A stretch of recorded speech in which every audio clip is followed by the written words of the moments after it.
बदर का मैदान सजा।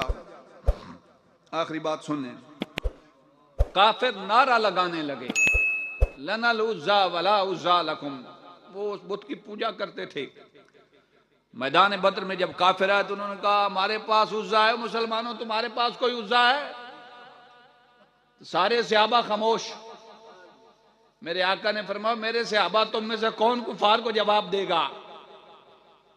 तो मौला कायनात उछल पड़े, अर्ज की या रसूल अल्लाह, इनका जवाब मैं ही नहीं देता हूं। अल्लाह सुभान अल्लाह। लनल मौला वला मौला लकुम, अल्लाह मौला ला वला मौला लकुम।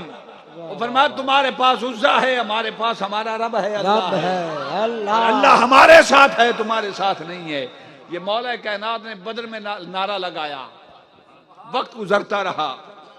आका अलैहिस्सलातु वस्सलाम ने बिलाखिर खुतबा हिज्जतुल विदा दिया, और जब खुतबा दे लिया तो फरमाया सहाबा, क्या मैं तुम्हारी जानों से, मैं सबसे तुम्हारी जानों से करीब नहीं हूं, सबकी जानों से? सहाबा हैरान हुए। मैं इख्तिसार के साथ अर्ज करने लगा हूं कि कुरान तो मुकम्मल हो चुका, पैगाम इलाही तो कंप्लीट हो गया, अब हुजूर क्या वादा लेना चाहते हैं? तो हुजूर अलैहिस्सलातु वस्सलाम ने मौला कायनात का हाथ पकड़ा और फरमाया मन कुन तो मौला फहाजा अलीजुन मौला हो।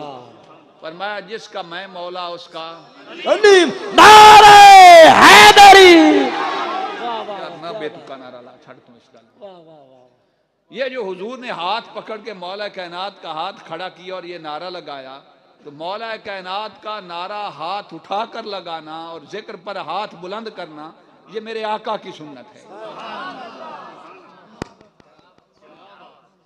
ये मेरे आका की सुन्नत है।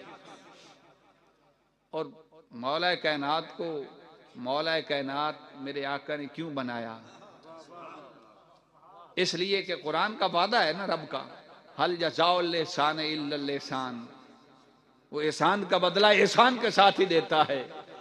बदर में अगर अली ने रब्बे कायनात का ऐलान कुफार के सामने किया कि हमारा मौला अल्लाह है, तो जब इस्लाम कंप्लीट हुआ, खुतबा हिज्जतुल विदा हो चुका, रब्बे जुल जलाल ने फरमाया हबीब, अली ने मेरा नारा लगाया था ना बद्र में, तो आज तू इसका नारा लगा दे कि जिसका मैं मौला उसका अली मौला।